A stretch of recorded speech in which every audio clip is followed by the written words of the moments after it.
मध्य प्रदेश विधानसभा चुनाव में लगभग एक महीने का वक्त रह गया है और दोनों ही पार्टियां खासतौर पर भारतीय जनता पार्टी और कांग्रेस मैदान में उतर चुके हैं। अपनी अपनी तरफ से अलग अलग इलाकों में प्रचार किया जा रहा है। इस वक्त हमारी मौजूदगी मल्हारगढ़ विधानसभा में मजबूत सीट मानी जाती है क्योंकि यहां से अनुसूचित जाति के चेहरे लड़ते आए हैं। जगदीश देवड़ा जो कि वित्त मंत्री भी हैं मौजूदा सरकार में, और अब उनके सामने परशुराम सिसोदिया लड़ने जा रहे हैं जो कि कांग्रेस के कद्दावर नेता माने जाते रहे। लोगों से बातचीत करते हैं कि आखिर मल्हारगढ़ में क्या कुछ माहौल है। भाई साहब, आपका नाम बताइए। आशीष विजयवर्गीय। आशीष जी, इस बार वित्त मंत्री जी लगभग 15 साल हो गए हैं उनको, इस बार फिर से टिकट मिला है, क्या माहौल दिख रहा है इस बार? बिल्कुल, अब की बार और भारी मतों से जीतेंगे वो। अच्छा। उन्होंने जो क्षेत्र में काम करवाए हैं, हाँ। विकास के करोड़ों के काम करवाए, उन्होंने करोड़ों के अरबों के काम करवाए हैं। जैसे पूरे क्षेत्र में सड़कों का जाल बिछाया है। हाँ। उसके अलावा कॉलेज की सौगात उन्होंने दी है, ITI की सौगात दी है। अभी ताजा में 30 बिस्तर सिविल हॉस्पिटल का भी, जो कि लगभग 11 करोड़ का है, हाँ। वो आया है। बस स्टैंड के लिए राशि दी है। हाँ। और अगर हम बड़ी योजना में देखें तो CM राइस हमें मिला है। ठीक है। और 876 करोड़ की जो पेयजल योजना, जो सिंचाई योजना है, हाँ। वो हमें मिली है। वो क्षेत्रों को, चंबल का पानी जो हमारे क्षेत्र में आएगा, ये सबसे बड़ी योजना है। इसके अलावा गाड़ीगल सागर पर उन्होंने लगभग 10 करोड़ रुपए के विकास कार्य करवाए हैं। अच्छा। और सड़कों का तो पूरे क्षेत्र में जाल है। लगभग 250 सड़कें पिछले 15 साल में बनी है। और लगभग 6 अरब रुपए की जो लागत से सड़कें बनी है।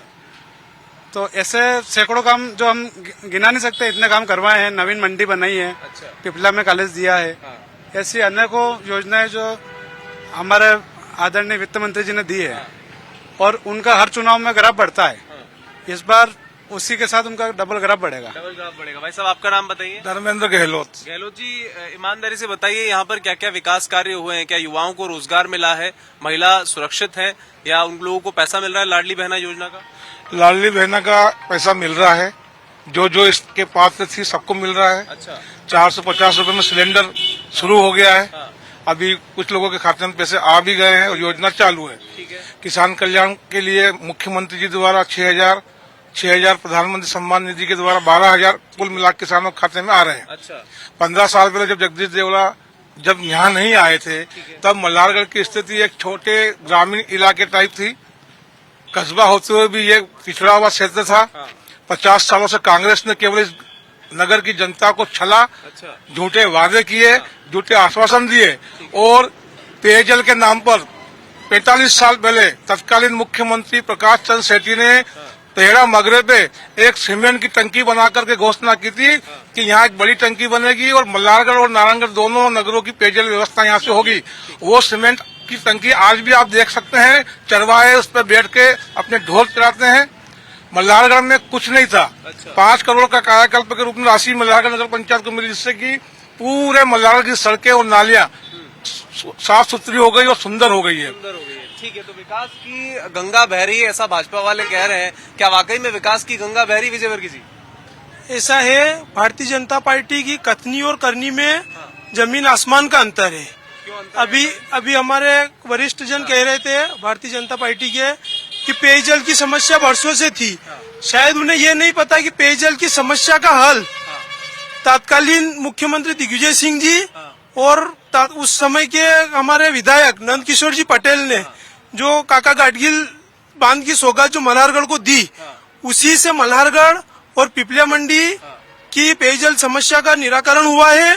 और कई एकड़ जमीन जो इससे नहरों द्वारा सिंचित हो रही है। भारतीय जनता पार्टी को सिर्फ भय और भ्रष्टाचार फैलाने के अलावा इनके पास विकास की कोई बात नहीं है।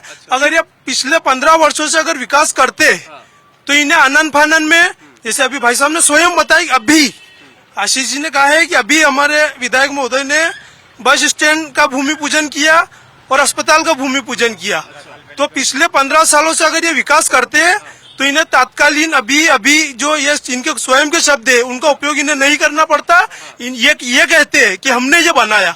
इनने अभी आनंद फानन में जब इनकी सीट खतरे में रही और सरकार सीट जाने की इन्हें लगा, तो इन्हें आनंद फानन में ये सारे शिलान्यास इन्हें करना पड़े और इनकी सीट को सुरक्षित रखने के लिए इन्होंने ये आनन फानन में की है। आप कह रहे हैं तत्कालीन जो मुख्यमंत्री थे दिग्विजय सिंह, उन्होंने पेयजल की बात की, पेयजल योजना लाने की बात की, वो अब तक क्यों नहीं आई? आपकी भी तो सरकार है। पेयजल काका गाडगिल साहब की जो योजना है तत्कालीन मुख्यमंत्री के द्वारा दी गई सौगात है। अच्छा। ये भाई साहब ने कहा कि वो जो भूमि पूजन और वो हुआ था उसका मैं बता रहा हूँ कि ये काका गाडगिल साहब की सौगात जो बन चुका है, जिससे मल्हारगढ़ और पिपलिया मंडी दोनों पेयजल की समस्या से पूर्णतः निवृत्त हो चुका है। तो अभी भी किसान मांग क्यों कर रहे हैं कि चंबल का पानी आना चाहिए? चंबल का पानी की योजना भारतीय जनता पार्टी की एक अपनी योजना है। अच्छा। जिसका अभी तक क्रियान्वयन नहीं हुआ है और सिर्फ एक ये जनता किसानों के साथ में छलावा का रूप दिया जा रहा है, किसानों को बरगलाया जा रहा है कि ये पेयजल समस्या इस तरह से होगी, चंबल का पानी यहाँ लाया जाएगा,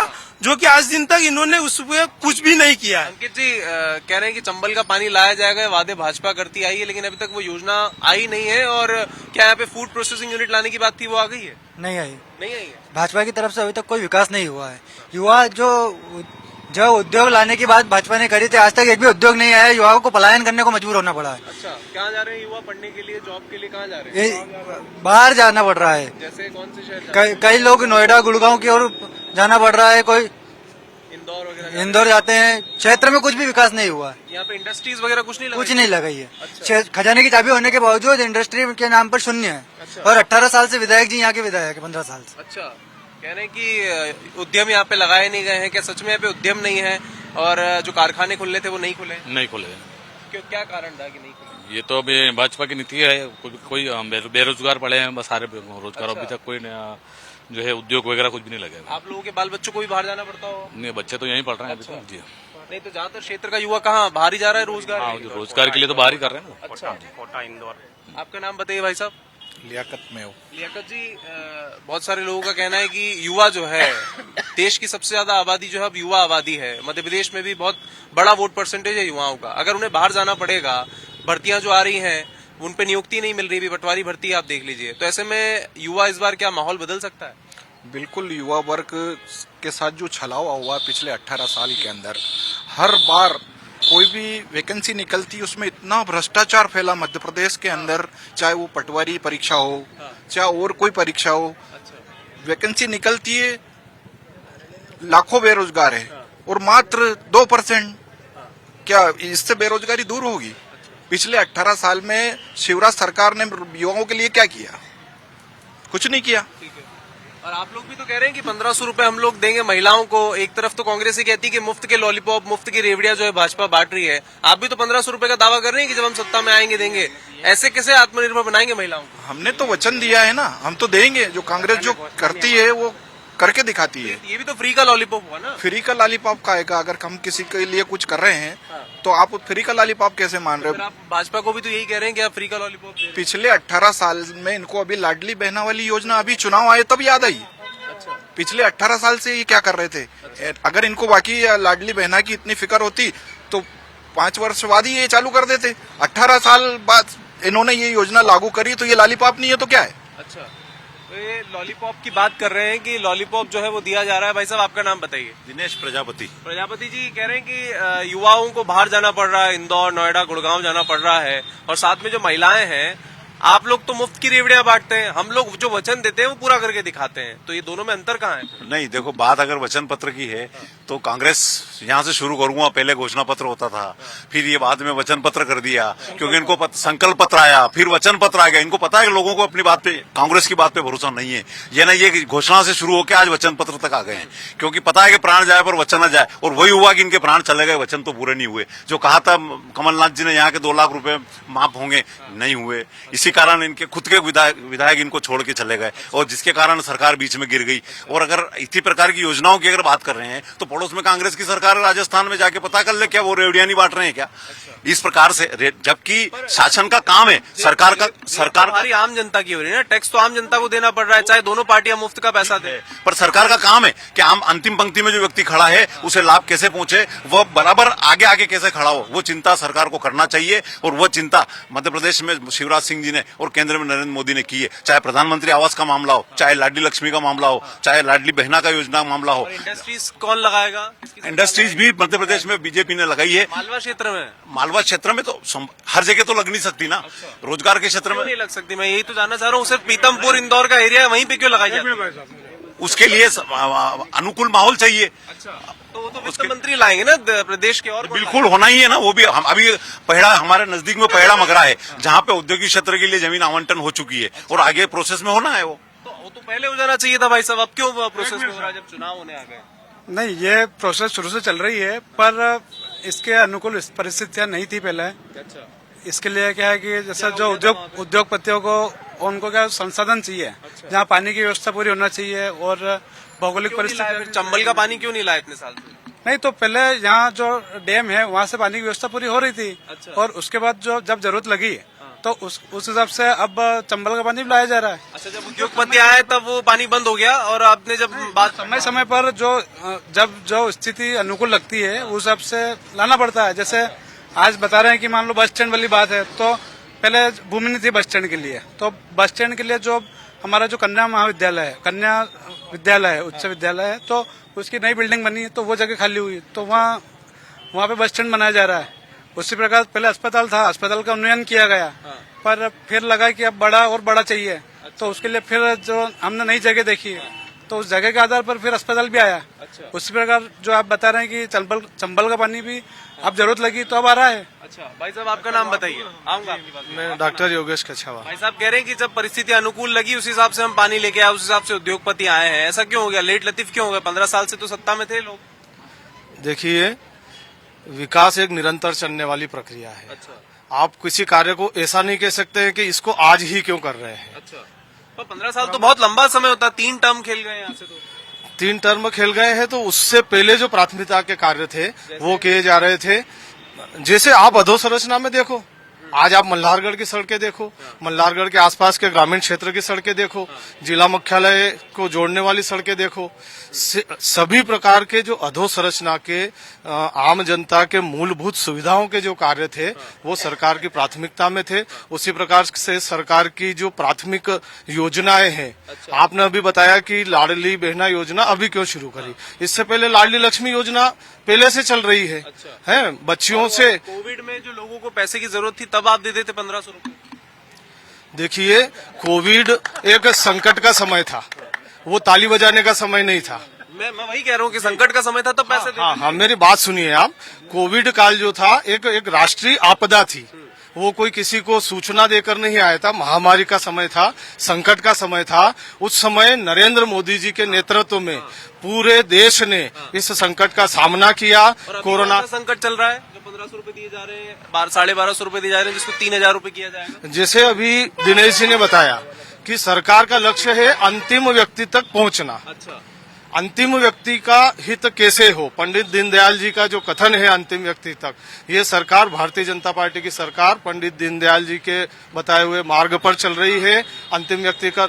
और मैं ये कहना चाहूंगा, कांग्रेस के पास वर्तमान में मोदी विरोध, शिवराज विरोध, झूठ, मक्कारी, परिवारवाद, जातिवाद, तुष्टीकरण के अलावा कुछ नहीं है। भारतीय जनता पार्टी के पास राष्ट्रवाद है, विकासवाद है, विकास किया है, विकास करेंगे, और विकास जो किया है उसके दम पर वापस मतदाताओं के पास जाएंगे। मतदाता भारी मतों से पुनः भारतीय जनता पार्टी की सरकार लाएंगे और मध्य प्रदेश में पुनः भारी बहुमत से भारतीय जनता पार्टी की सरकार बनेगी। अंत्योदय की बात कर रहे हैं कि अंत्योदय में हम अंतिम व्यक्ति तक जाते हैं। क्या कांग्रेस नहीं जाती अंतिम व्यक्ति तक? या फिर 1500 रुपए आप जो देंगे, मैं देख रहा था तालियों की गड़गड़ाहट हो रही थी। छत्तीसगढ़ में भी आपकी सरकार थी, क्या आप लोगों ने कोविड का पैसा लोगों को दिया था? जिस तरह से कोविड के अंदर जो हमारे छोटे से गांव के जो कार्यकर्ताओं ने जिस तरह से जनता की सेवा की है, निश्चित रूप से समय आ रहा है जो कांग्रेस के कार्यकर्ताओं ने कोविड के अंदर जो सेवाएं दी है, जो केंद्र सरकार का जो दायित्व था उनको निभाना था। कितना बुरे वक्त में लोगों के साथ क्या नहीं हुआ, निश्चित रूप से अब जो हमने सेवाएं करी उसका फायदा हमें मिलेगा। ठीक है। उज्जैन में एक घटना हुई, अभी एक बच्ची के साथ दुष्कर्म हुआ, सतना जिले की वो बच्ची थी। एनसीआरबी के आंकड़ों को लगातार कांग्रेस दिखा रही है और कह रही है कि महिलाएं सुरक्षित नहीं है। आपको लग रहा है कि मालवा क्षेत्र में भी महिलाएं सुरक्षित महसूस कर रही हैं? मध्य प्रदेश इस मामले में नंबर 1 है, जैसा कि हमारे प्रदेश अध्यक्ष ने कई बार अपने बयानों में इस बात का उल्लेख किया है कि महिलाओं के साथ क्या हो रहा है। क्या ऐसा मध्य प्रदेश मामा बनाएंगे? जिस तरह से उज्जैन की जो घटना आप बता रहे हैं, इस बात को लेके माननीय कमलनाथ जी ने ये बोला है कि मध्य प्रदेश के अंदर महिलाओं के साथ क्या हो रहा है सारा प्रदेश देख रहा है, तो इसमें सुधार होना चाहिए। निश्चित रूप से जब कांग्रेस की सरकार आएगी तो इसमें सुधार आएगा। क्या करेंगे भाई साहब अगर मध्य प्रदेश में अगर फिर से अगर मान लो बीजेपी की सरकार आ जाती है तो महिलाओं को सुरक्षित महसूस कराने के लिए कौन सी योजना लेके आएंगे? क्योंकि अब तक तो सुरक्षित महसूस नहीं कर रही है महिलाएं। नहीं, ऐसा नहीं है, महिलाएं बिल्कुल सुरक्षित है। और ये कुछ घटनाएं जो घटित हुई है उस पर भी सरकार ने तत्काल एक्शन लिया है। मुख्यमंत्री जी ने उनके खिलाफ पूरी जांच बैठाई है और उन पर सख्त कार्रवाई करवाई है। और आने वाले समय में भी जो सरकार हमारी वापस बनेगी तो इस क्षेत्र में और जो महिलाओं के सशक्तिकरण के लिए कदम उठाए जाएंगे, जो उचित लगेंगे वे सारे कदम उठाए जाएंगे। मैं देख रहा हूँ पिछले 15 सालों में तो मामा जी का जो रवैया था वो थोड़ा नरम स्वभाव का था, लेकिन जैसे ही योगी सरकार उत्तर प्रदेश में आई उसी बुलडोजर मॉडल को उठाने की कोशिश मामा जी करते नजर आए। ऐसा क्यों हो गया? क्या डर सताने लगा था सत्ता जाने का? नहीं, देखिए ऐसा है कि एक सरकार की कार्य करने की एक वो प्रणाली होती है, पद्धति होती है, उसमें समय समय पर बदलाव करना पड़ता है, समय के साथ आगे बढ़ना पड़ता है। मान पहले जो अपराधी लोग थे वो डरते नहीं थे, तो आज उनमें कहीं न कहीं भय व्याप्त करना था, तो इसलिए सरकार को भी कड़े कदम उठाना पड़े। तो उसी के अंतर्गत जो बुलडोजर वाली जो चल रहा है कि बुलडोजर मामा, तो वो समय की मांग के अनुसार चल रहा है। तो लोग तो कह रहे हैं भाई साहब कि बुलडोजर तो पहले भी चलाया जा सकता था जब व्यक्ति ने अतिक्रमण किया, जब उसने कोई आरोप किया तो कोर्ट तय करेगा ना कि उसका घर तोड़ना है नहीं। बिल्कुल करेगा। अच्छाई जहाँ से भी मिले, अच्छी बात जहाँ से भी मिले वहाँ से लेना चाहिए।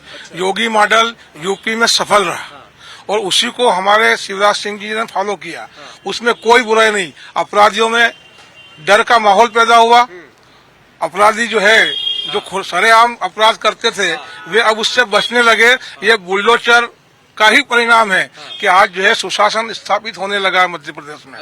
रही बात महिला सशक्तिकरण के बारे में, तो मध्य प्रदेश पहला राज्य है जहां रेप के दोषी को सजा हुई और आदिवासियों के साथ जो अत्याचार हो रहा है वो उसमें भी कार्रवाई हो रही है। कहाँ हुई बुलडोजर? गिरफ्तार किए गए अपराधियों के घरों पे बुलडोजर चलाया गया और आप साक्षी हैं इस बात के, आप मीडिया में हैं, आपको जानकारी होगी कि हर वो अपराधी जिसने महिलाओं पर अपराध किया है, शिवराज सिंह जी की सरकार कठोर है और उनके खिलाफ जो है कठोर से कठोर कार्रवाई वो कर रही है। एक बार सीधी जिला है अपने मध्य प्रदेश का, वहाँ पे केदार शुक्ला भाजपा के विधायक हैं, उनके प्रतिनिधि ने आदिवासी व्यक्ति के ऊपर पेशाब किया था, आपने पढ़ा होगा, देखा भी होगा, बिल्कुल जानकारी है। ऐसा क्यों हो रहा है? आपको ये भी ज्ञात होगा कि उस आदिवासी का जिसने अपमान किया था उसको घर बुला के माननीय शिवराज सिंह जी ने सम्मान किया और दूसरे दिन उस अपराधी के घर पर बुलडोजर चला है और उसे गिरफ्तार किया गया और आज भी वो जेल में है, उसकी जमानत नहीं हो रही है। आपकी जानकारी के लिए बता दूं। रही बात, उसका परिवार तो बिलक के रो के यही कह रहा था कि हमारी क्या गलती है, घर तो हमने बनवाया है, ना अतिक्रमण नहीं था। घर उसके नाम से था और अतिक्रमण था। अच्छा।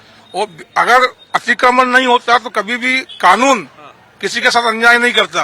वो कब्जा करके बनाया गया घर था जिसमें वो जो है रह रहा था और अपराध को बढ़ावा दे रहा था, चाहे वो किसी भी विचारधारा का हो। ये लोग आप पहले क्यों नहीं जांच कराते? जब कोई व्यक्ति अपराध कर देता है तब क्यों आप लोग उसका घर तोड़ने जाते हैं? अभी भी बहुत सारे अतिक्रमण मल्हारगढ़ में भी हैं, वहाँ आप लोग अभी क्यों नहीं जा रहे हैं? आप इंतजार कर रहे हैं कि वो कोई अपराध कर दे, उसके बाद हम लोग उसकी जांच करें। देखिए, किसी के माथे पे नहीं लिखा होता कि कौन अपराधी है कौन नहीं है। जब उसकी वास्तविकता समाज के सामने आती है तो पता चलता है कि वो किस प्रकार का व्यक्ति है। काम तो सरकार का ही है ना। जैसे कि हमारे कांग्रेसी बंधु अभी बोल रहे थे कि गाडगिल सागर हमारे सरकार दिग्विजय सिंह जी ने बनाया। मैं बता दूं ये 50 साल 60 साल पुरानी चल्दू परियोजना के नाम से थी और दीर्घ परियोजना थी। इन कांग्रेसियों ने इस परियोजना को दीर्घ से लघु किया और छोटी परियोजना बना दी। इस बांध से 3 नहरें निकलने वाली थी जो इस पूरे क्षेत्र को जो है सिंचित करती। इन ने एक राजनीति करके इसको लघु परियोजना बना दिया, छोटी परियोजना बना दिया और एक नहर भी व्यवस्थित से चलती नहीं है। तो यह है कांग्रेस की मल्हारगढ़ को देन। रही बात जल योजना की, इन्होंने 45 साल पहले एक टंकी बनाई प्रकाश चंद्र सेठी मुख्यमंत्री जी ने और अब ये कह रहे हैं कि 40 साल बाद हम काका गाडगिल सागर डैम के लेके आए हैं। तो इनके इस बात से लगता है कि ये जो है जनता की आवश्यकताओं के प्रति कितने सतर्क है, कितने। आप लोगों को सर ये क्यों कहना पड़ रहा है कि 15 महीने में जो कमलनाथ सरकार है वो करप्शन नाथ सरकार थी, उसने बहुत भ्रष्टाचार किया। अपनी उपलब्धियों को गिनाने के बजाय आप उनकी कमियों को क्यों ज्यादा गिना रहे हैं? ये हम नहीं कह रहे हैं, ये मीडिया कर्मी आप कह रहे हैं। अच्छा। हम अपने कार्यों का ही बखान कर रहे हैं।